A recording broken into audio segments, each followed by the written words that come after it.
Buenas tardes. Siguiendo con la telecapacitación de los jueves científicos, hoy día 11 de marzo del 2023 tenemos como ponente a la doctora Carol Giselle Munaico Cortés. Ella es médico cirujana egresada de la Universidad de San Martín de Porres, especialidad de pediatría por la Universidad de San Martín de Porres, especialista en neurología pediátrica por la Universidad Cayetano Heredia, y es médico asistente del Servicio de Neurología del Instituto Nacional de Salud del Niño de San Borja. Hacer recordar que la lista de asistencia se encontrará en el chat del Zoom. Doctora Carol Munaico, bienvenida y buenas tardes, y puede continuar usted. Muy buenas tardes con todos. Muchas gracias por la presentación. El día de hoy vamos a conversar acerca de estos dos temas, la microcefalia y la macrocefalia. El tamaño de la cabeza de un niño pues va a estar determinado e influenciado por varios factores. Dentro de ellos pues cada vez se conocen más los factores genéticos y también existen otros factores externos como los factores ambientales. Dentro de ellos pues las infecciones, agentes teratógenos o insultos vasculares van a determinar de que el tamaño de la cabeza de un niño pueda ser normal, o sea, normocéfalo, o sea, pequeño, microcéfalo, o grande, macrocefálico o macrocéfalo. Es importante saber de que todo se va a basar en la medición del perímetro cefálico, dado que esto nos va a dar el diagnóstico para saber si es que nuestra cabeza tiene un tamaño normal, chico o grande. El perímetro cefálico pues es la circunferencia occipitofrontal. En el caso de los recién nacidos a término puede variar de 32 a 37 centímetros. Al inicio de la vida pues tiene un crecimiento mucho más rápido que en otros periodos. Aproximadamente puede crecer 0.4 centímetros por semana durante los primeros meses y 1 centímetro por mes durante el primer año de vida. De hecho, los 2 primeros años de vida están caracterizados como un periodo de rápido crecimiento del cerebro durante la etapa del desarrollo del mismo. Y finalmente, pues, a la edad de la adultez llega a medir entre 52 a 58 centímetros en mujeres y entre 52,5 a 58,5 centímetros en varones. La técnica de la medición del perímetro cefálico es clave y es esencial para poder dar esta orientación, este diagnóstico. Pues es importante tener en cuenta que hay que usar una cinta que no sea estirable, de que debemos medir la cabecita 3 veces repetidas y pues usar la circunferencia medida más grande de estas 3 veces y registrarlo al milímetro más cercano. También recordar que debido al efecto del modelamiento del cráneo por el parto, pues las mediciones más confiables se van a lograr en el recién nacido después de las 24 horas de edad. Tenemos 2 puntos importantes. Acá tenemos pues representada una cabeza con tamaño normal y por el contrario a la derecha una cabecita con microcefalia severa. Pero en general, pues tenemos estos 2 puntos. El primero es el punto y el área más prominente de la frente, por encima de las cejas y no tocando las orejas. Y el segundo punto, pues va a ser el área más prominente en la región occipital. Aquí les voy a presentar un video que es muy práctico, también es del ministerio y pues fue patrocinado por... Está ahí representándose la doctora Pilar Medina, también neuróloga de la maternidad de Lima. Y pues nos va a explicar de forma práctica cómo hacer esta medición. Podemos colocar al bebé boca arriba en posición supina en una camilla. Los puntos de referencia para la toma de la medición del perímetro cefálico son primero desde la parte más anterior de la frente, entre las cejas y el centro del pecho. Y el otro está en la parte más posterior del pecho. La cinta debe unir ambos puntos. Colocamos la cinta entonces uniendo los puntos de referencia y ajustando la cinta sin apretar, logrando la medición de la máxima circunferencia posible. Debemos evitar pasar la cinta sobre las cejas o sobre las orejas. Esto nos llevará a errores de medición. Debemos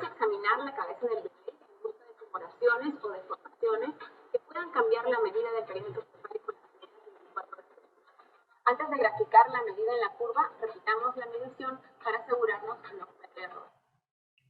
Excelente. Entonces, pues para recordar los dos puntos de referencia para la medición del perímetro cefálico y también el examen físico de la cabeza del recién nacido, ¿no? Buscando siempre tumoraciones como caputs durante las primeras horas de vida del mismo.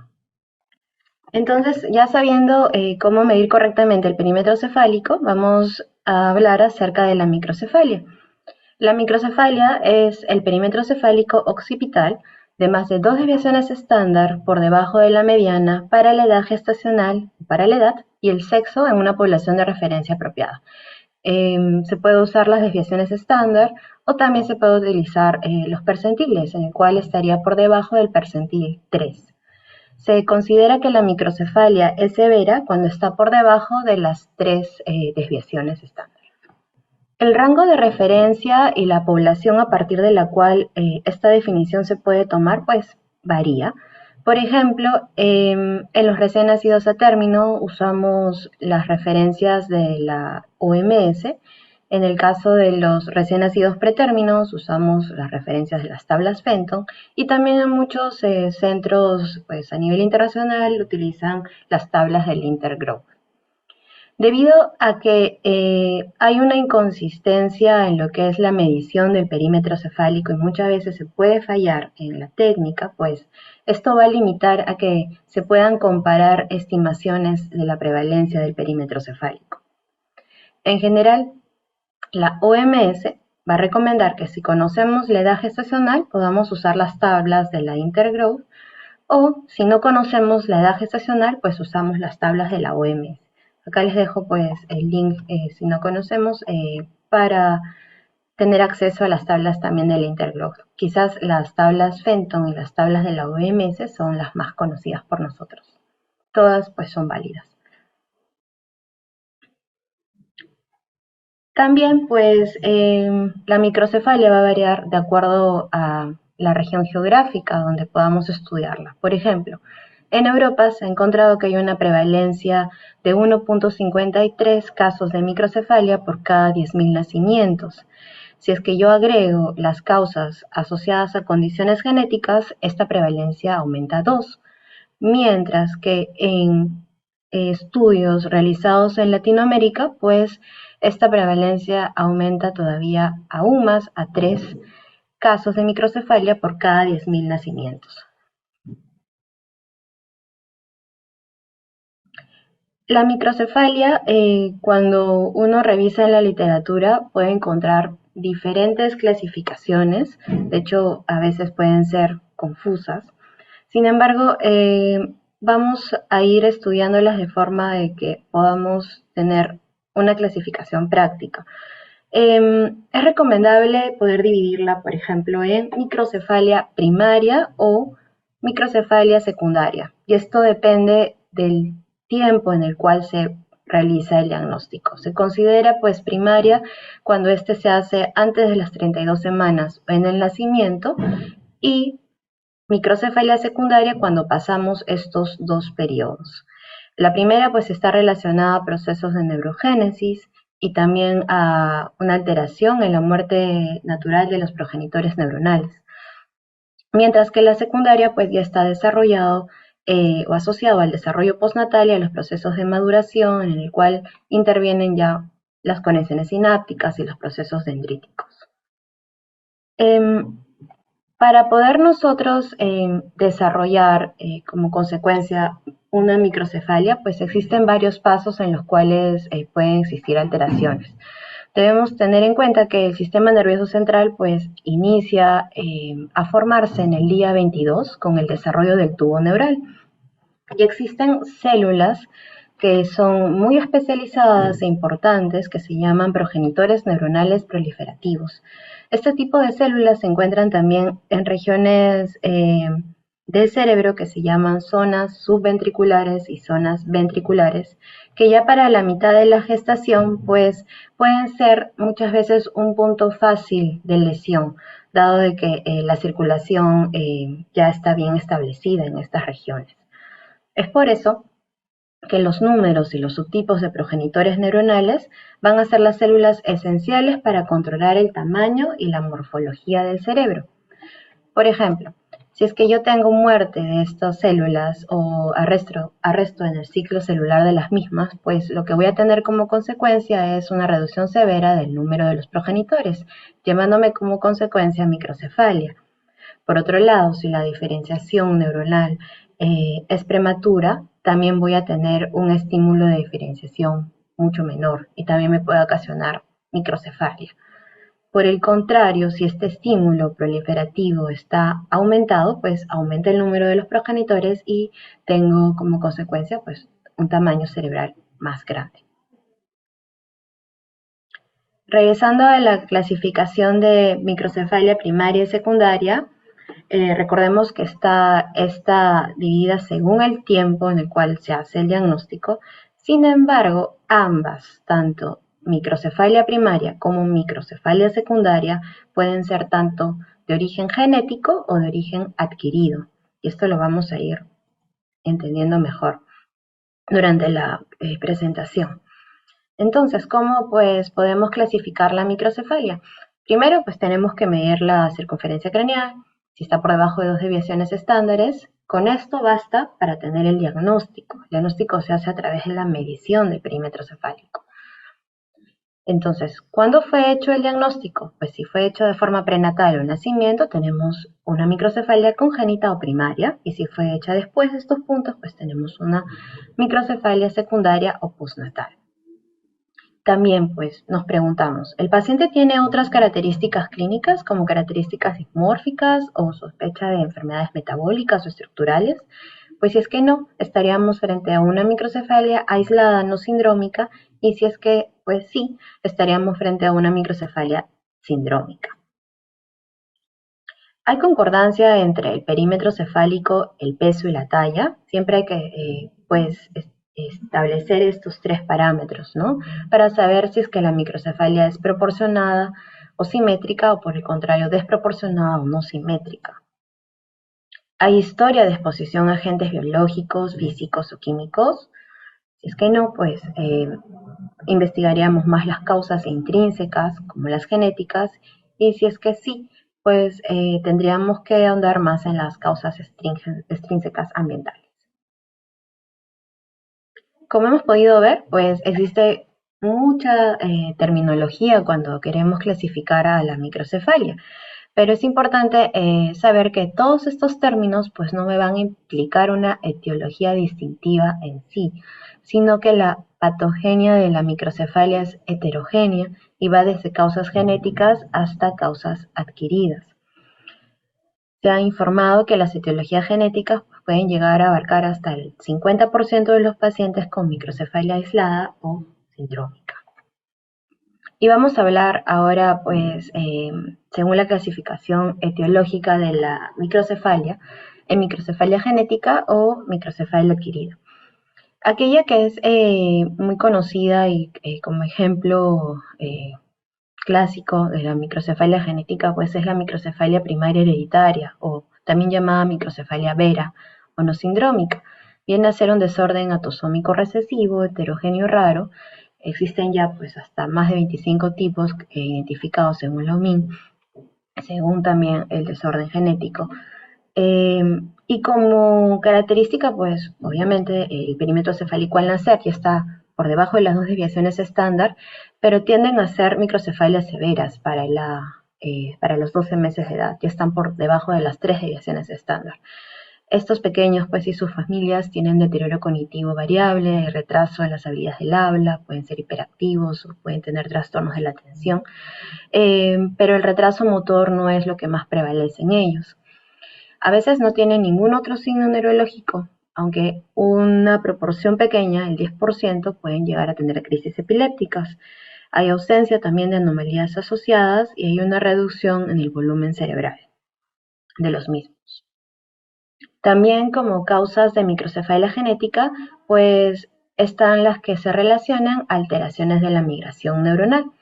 Como enfermedades de la migración neuronal tenemos ejemplos como la lisencefalia o la paquigiria, y pues Hay genes ya identificados asociados a estos trastornos de la migración y también a varios factores intrínsecos que controlan la proliferación de progenitores neuronales. Es por eso que tienden a coexistir, ¿no?, entre ellos. También está el grupo asociado a la deficiencia de la reparación del ADN, y pues la microcefalia es una característica muy común en los defectos del ADN. Como característica común de ellos, la mayoría pues tienen discapacidad intelectual. Acá podemos ver varios ejemplos de alteraciones, enfermedades relacionadas a la reparación del ADN de sus genes identificados. Son de origen autosómico recesivo y se asocian entre sus manifestaciones neurológicas a la microcefalia. También se pueden asociar otro tipo de manifestaciones sistémicas o algunos otros tipos de características faciales. Por otra parte, también la microcefalia genética ya en mucho menos frecuencia tenemos las enfermedades metabólicas, como los errores innatos del metabolismo. Son poco frecuentes, pero siempre deben estar dentro de la visión de los diagnósticos diferenciales. Tenemos el otro segundo grupo según la etiología de la microcefalia, y ahí tenemos a la microcefalia adquirida congénita. Tenemos grupos relacionados a infecciones intrauterinas, de estos vamos a hablar después un poco más. También los que se asocian a la exposición de drogas o toxinas, como el alcohol, cocaína, algunos fármacos antiepilépticos como la carbamazepina, fenitoína, barbitúricos o el ácido valproico. También pues factores maternos asociados como la fenilcetonuria materna o insuficiencia placentaria, malnutrición materna, anemia u enfermedades sistémicas. Y también entre las microcefalias adquiridas congénitas pues tenemos el factor isquémico, ¿no?, las lesiones isquémicas con injuria cerebral. Tratando de enfatizar más, quizás en lo que tratamos siempre de determinar es si es que la microcefalia adquirida pueda tener una causa infecciosa, ¿no?, relacionada a las famosas infecciones intrauterinas. Entre ellas, las etiologías más conocidas son el citomegalovirus, el herpes simple, UNI2, la rubiola, el toxoplasma, y no podemos olvidar el Zika. La microcefalia que está originada por causa infecciosa pues puede ser de origen primario o de origen secundario. También puede ser simétrica o asimétrica. Muchas de ellas están pues acompañadas por restricción en el crecimiento intrauterino. Y hay que recordar que el momento de la lesión pues va a determinar cuándo la microcefalia es clínicamente detectable. Quiere decir, por ejemplo, si la infección está cercana al nacimiento, puede resultar en daño cerebral, sin embargo puede tener un perímetro cefálico normal. También, a pesar que el diagnóstico clínico de microcefalia, si es que tengo una imagen cerebral que es normal, no significa necesariamente un trastorno o una enfermedad neurológica en sí, pues la reducción en el volumen craneal sí va a ser indicativo de una pérdida del volumen de la corteza cerebral. Y eso se relaciona a varias dificultades en el desarrollo. Se sabe que el perímetro cefálico pequeño al nacer se asocia a menores puntajes en las funciones cognitivas ya alrededor de los 56 meses. Eso es lo que se ha podido investigar. Como sabemos, pues la microcefalia se utiliza mucho para poder detectar enfermedades congénitas infecciosas. Si yo utilizo pues este parámetro y utilizo al perímetro cefálico en una distribución normal, en una población de referencia, voy a encontrar que el 2% de la población se va a clasificar como microcefálica, va a entrar dentro del término, pero muchos pues quizás van a ser sanos también. Y por el contrario, pues muchos recién nacidos con infecciones congénitas que tienen afectación cerebral no tendrán manifestaciones lo suficientemente graves como para causar microcefalia. Es por eso que, aunque la detección de la microcefalia es una buena herramienta diagnóstica para el daño cerebral causado por una infección congénita, pues algunos casos de microcefalia van a parecer normales y es posible que no se identifique un daño neurológico a tiempo.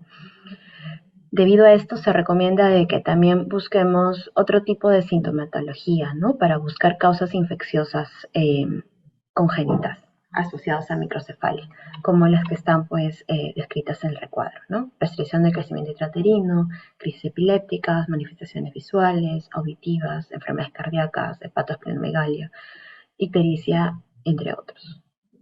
En cuanto a la evaluación de la microcefalia, pues la imagen de excelencia para utilizar e investigar la misma, pues es la resonancia cerebral. Existen otras imágenes que también son útiles, pero esta es la que es quizás útil en todos los casos, ¿no? El rendimiento puede variar del 40% en los casos leves y hasta el 80% en formas severas. Por ejemplo, acá tenemos una imagen, está clasificada en 4 columnas. La columna D es un cerebro con morfología normal, mientras que la A y la B y la C no.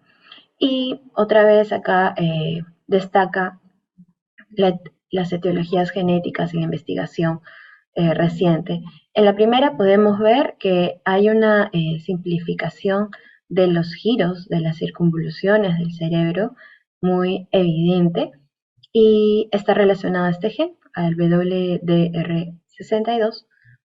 En la segunda columna podemos ver que también hay simplificación giral, pero no tanto como en la primera, y además signos de trastornos de la migración neuronal, también asociados a otro tipo de alteración genética. Y en la tercera también podemos ver que pues por microdelecciones también puede asociarse a microcefalia y alteración en la preservación de los giros. Existen varios trabajos que han estudiado pues, la microcefalia en la literatura. Quizás este es uno de los más grandes, es un poco ya sí, antiguo, es un estudio retrospectivo en el cual se investigaron a 680 niños en distintas universidades, tanto de Berlín como de Dresden, entre los años 2000 y 2011. Se encontró que entre las características comunes de ellos, pues el 60% de ellos eran de sexo masculino, que la edad de diagnóstico promedio fue entre los 7 y 8 meses. La mayoría o casi la mitad pues tenía una microcefalia simétrica proporcional. El diagnóstico se estableció en un 42% de ellos para establecer si era primario o secundario. En aquellos que eran primarios pues abarcaban el 38% de los casos y secundarios el 62%. La mayoría eran niños que habían nacido a término. Un tercio de los casos habían tenido complicaciones perinatales. Y pues importante recalcar que casi el 70% de estos niños, entre las evaluaciones, pues a largo plazo se le encontró discapacidad intelectual o algún tipo de retraso en el desarrollo. También tenemos pues algunos estudios nacionales. Este fue hecho en el Hospital Cayetano Heredia entre los años 2016 y 2017, un estudio observacional descriptivo en el cual se encontró que habían 436 casos de recién nacidos con microcefalia dentro de las edades gestacionales de 24 semanas hasta las 40 semanas, llegando a una tasa general de 53.4 por 1000 nacidos vivos con diagnóstico de microcefalia. De hecho, aquellos que estaban por debajo de las 37 semanas, esta tasa fue mucho más alta y los niveles fueron mayores en varones, llegándose a casi ser los mismos a partir de las 32 y 33 semanas, los casos de microcefalia, tanto en mujeres como en varones. Y ahora pues vamos a comentar acerca del otro tema, que es la macrocefalia. Por el contrario, pues la macrocefalia igual vamos a necesitar la medición del perímetro cefálico, la cual si está por encima de 2 desviaciones estándar de la media para el sexo y la edad, también hacemos diagnóstico. Si lo representamos en percentiles, sería por encima del percentil 97. Eso es el parámetro para poder hacer el diagnóstico y es muy importante conocerlo, dado que a veces pues todavía se tienen dudas acerca del mismo. La definición clásica de la megalencefalia, que es un término que también vamos a encontrar mucho en la literatura, pues es el de un cerebro de gran tamaño y también de gran volumen, de sobrepeso, que también va a exceder pues las dos desviaciones estándar para la edad y el sexo. Sin embargo, pues por obvias razones, medir el volumen cerebral es muy difícil. Es por eso que el término de megalencefalia quizás no se utiliza mucho, pero se aceptó como la causa de macrocefalia en ausencia de otras etiologías claras de un perímetro cefálico grande. Por lo tanto, los términos de macrocefalia y megalencefalia se han utilizado a lo largo de los años de forma imprecisa en la literatura. Y falta, pues, quizás una evidencia clara de una verdadera megalencefalia, quiere decir de un volumen grande cerebral en varios síndromes genéticos. Además, la megalencefalia en sí puede coexistir comúnmente con grados variables de otras patologías que no necesariamente son malignas, como la ventriculomegalia o la hidrocefalia, con la llamada hidrocefalia benigna externa, ¿no? Que es cuando el espacio extraaxial está agrandado. Acá pues tenemos un cuadro, este cuadro está tomado de la literatura de Feniche, es un cuadro clásico de neurología pediátrica para poder determinar las causas de la macrocefalia. Aquí Fenichel pues divide las causas en las causas del hidrocéfalo en sí, quiere decir que puede estar relacionado a hidrocefalia comunicante, no comunicante o otros procesos como hidranencefalia, y también las causas que pueden estar relacionadas a megalencefalia, quiere decir el volumen cerebral grande. Dentro de ellas tenemos las causas anatómicas, en el cual ha habido una sobreproducción de las células o falla de la muerte celular programada, teniendo como consecuencia un incremento del número y del tamaño de las células. Acá debemos rescatar algunos síndromes como gigantismo, con megalencefalia como el síndrome de Sotos, también pues la megalencefalia relacionada con condroplasia. No olvidar que algunos desórdenes neurocutáneos pues están relacionados con cabeza grande, como la neurofibromatosis y la esclerosis tuberosa. Es importante tener esto en cuenta siempre. También pues existen otras causas metabólicas, la cual está relacionada a la acumulación anormal de sustratos dentro de las neuronas y la glía secundaria a una deficiencia enzimática, ¿no? Acá tenemos como ejemplo las leucodistrofias, que son enfermedades de la sustancia blanca cerebral, dentro de ellas pues enfermedades llamadas por nombres propios como enfermedad de Alexander, enfermedad de Canavan, que está relacionado también a macrocefalia. Son pues patologías que hay que tener en cuenta. Entre otras, pues leucodistrofias loboides o leucodistrofias metacromáticas. Este tipo de enfermedades tienden a relacionarse con macrocefalia. Este es un esquema tomado también del libro de Du, un libro pues también de neurología infantil, en el cual es un esquema que es práctico, pero siempre hay que tener en cuenta que hay que individualizar los casos, ¿no? Recomienda pues el autor siempre cuando estamos frente a un caso de macrocefalia, ¿no? Tomar la historia clínica. Muy importante, y esto sí hay que recalcarlo, saber el perímetro cefálico al nacer. Es por eso que siempre estamos preguntando acerca de los datos del nacimiento del niño, ¿no? A través de la tarjeta, el registro de nacimiento. Establecer también cómo está el desarrollo de este niño, si es normal o si hay algún tipo de retraso. Si hay síntomas o signos de hipertensión endocraniana. Y, por supuesto, examinar al niño, ¿no? Realizar un examen neurológico completo. Si yo, pues, tengo un registro del perímetro cefálico y puedo hacer la comparación con mediciones previas, debemos tener una velocidad de crecimiento según las tablas, según la edad y el sexo, dentro de un parámetro normal. Si es que el parámetro, pues, está dentro de lo esperado, y tengo un niño con cabeza grande, es muy importante medirle el perímetro cefálico a los padres. Esto también paramos haciendo en la consulta, medirle la cabecita a los papás En el caso que el perímetro cefálico de ellos pues también sea grande y todo el desarrollo y no hay algún otro signo de alarma neurológico, pues lo más probable es que estemos frente a una macrocefalia familiar. En el caso que pues el perímetro cefálico de los padres pueda estar dentro de los valores normales y el niño tiene cabeza grande, pues se podría, según el caso, recomendar hacer una imagen cerebral y en el caso que pues no haya ningún tipo de anormalidad estaríamos frente también a una macrocefalia familiar.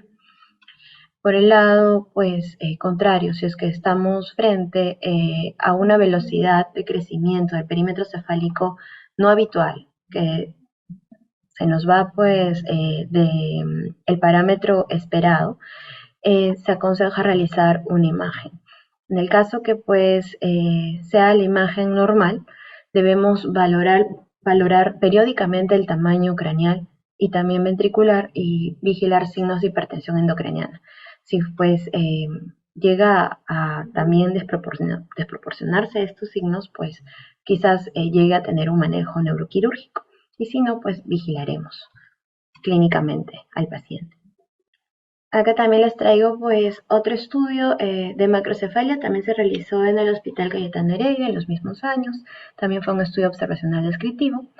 En el caso de la macrocefalia, pues se encontró 210 casos de recién nacidos con microcefalia en los niños de entre 24 y 40 semanas de edad gestacional. La tasa general de la macrocefalia fue de 26 casos por 1000 nacidos vivos y lo que se encontró que la macrocefalia era inversamente proporcional a la edad gestacional. Entonces, como conclusiones pues, de la exposición, quiero recalcar la utilidad de la medición del perímetro cefálico. Es una herramienta fácil y útil en precisar las alteraciones del tamaño y del crecimiento craneal. Tanto la microcefalia como la macrocefalia son signos neurológicos de etiología heterogénea. Puede ser de origen primario o secundario y pues la etiología puede ser genética o adquirida. Recordar que pues la microcefalia se puede asociar a ciertos retrasos en el desarrollo y sobre todo a trastornos del desarrollo como discapacidad intelectual. Por eso es importante la vigilancia de la misma. Pues muchas gracias. Muchas gracias, doctora Carol. Bueno, tenemos algunas preguntas. Nos dicen, ¿qué tan común es la microcefalia? Ok. Como habíamos pues visto en las láminas, la microcefalia puede estar presente hasta pues en dos casos por 1000 nacidos vivos, ¿no? Y depende del lugar geográfico. Por ejemplo, en Latinoamérica, de cada 10.000 nacimientos podemos encontrarlo en una prevalencia hasta de 3, ¿no? Entonces, es muy variable, ¿no? Puede ser dependiendo de la localización geográfica, dependiendo si es que incluye condiciones genéticas o no. Y también, pues, de las manifestaciones, ¿no? Que podría tener. Muchas gracias, doctora. Nos dice, ¿la microcefalia puede producir algunas incapacidades? ¿Y cuáles serían? Ok, buena pregunta. Pues la importancia de poder identificar el perímetro cefálico justo recalca en esto, ¿no? En el desarrollo de los niños. El desarrollo del niño es cómo éste va a ir adquiriendo habilidades alrededor de su vida. Las habilidades pues pueden ser muchas, existen muchas áreas del desarrollo. Sin embargo, la microcefalia es una característica neurológica que se ha estudiado y se ha asociado a discapacidades cognitivas, ¿no?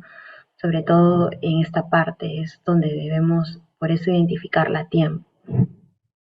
También nos dicen acerca de los rangos de criterios de microcefalia y macrocefalia.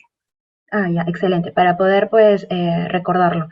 Nosotros usamos diferentes parámetros.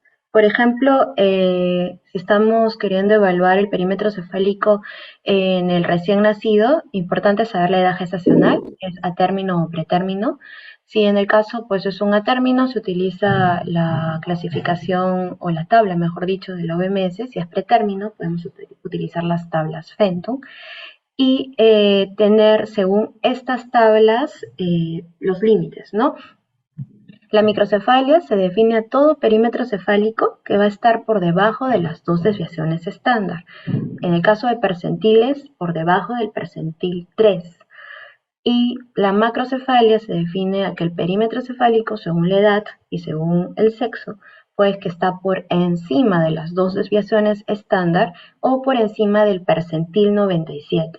Yo teniendo pues este tipo de referencias, ya puedo hacer diagnóstico. El diagnóstico es tan fácil como medir la cabecita del niño y plasmar la medición en una tabla de referencia, ¿no? Muchas gracias, doctora. Otra pregunta nos dice, ¿qué tabla de crecimiento recomienda usar para la evaluación del perímetro cefálico? Muy bien. La OMS en general recomienda la tabla de la OMS si no conocemos la edad gestacional del niño, y si la conocemos también podemos utilizar estas tablas que son de la Intergrowth. Quizás en nuestro medio creo que no están tan bien difundidas, pero la de la OMS es la que es más conocida y se recomienda, ¿no? Muchas gracias, doctora. Aquí tenemos una pregunta que dice, si tengo un paciente con microcefalia y ya descarté todas las infecciones u otras causas, ¿podría estar relacionada alguna herencia genética? Buena pregunta también. Pues el estudio de la microcefalia, hay que entenderlo que nos puede resultar en causas que sean muy heterogéneas. Eso también lo hemos comentado en la exposición, ¿no? En el caso que no sea una exposición, pues, relacionada a una infección intrauterina, una infección congénita, importantísimo, pues, evaluar el desarrollo, evaluar un examen neurológico completo, evaluar a los padres y según este tipo de relaciones podríamos asociarlo o no si se relaciona a algo genético. Y también nos dice acerca de este paciente, ¿qué porcentaje tiene un paciente de presentar convulsiones? Un paciente con microcefalia. Ya. Lo que pasa de que las crisis epilépticas o en el caso de la epilepsia, pues se puede relacionar a un perímetro cefálico chico, quiere decir a microcefalia, digamos, puede estar relacionado en el contexto de toda su enfermedad, ¿no? Pero hay que individualizar el caso, como comento, hay que pues examinar neurológicamente, hay que conocer la historia del niño y vigilar su desarrollo, ¿no? Puede tener un riesgo mayor, pero hay que individualizar cada caso. Muchas gracias, doctora. Y tenemos una última pregunta que nos dice, ¿cuál es la importancia de la medición del perímetro cefálico? Bueno, es lo que he querido plasmar en esta exposición, que la medición del perímetro cefálico es una herramienta muy sencilla que todos debemos saber realizarla como personal de salud. No requiere grandes insumos, debemos saber realizarla correctamente para no establecer falsas mediciones.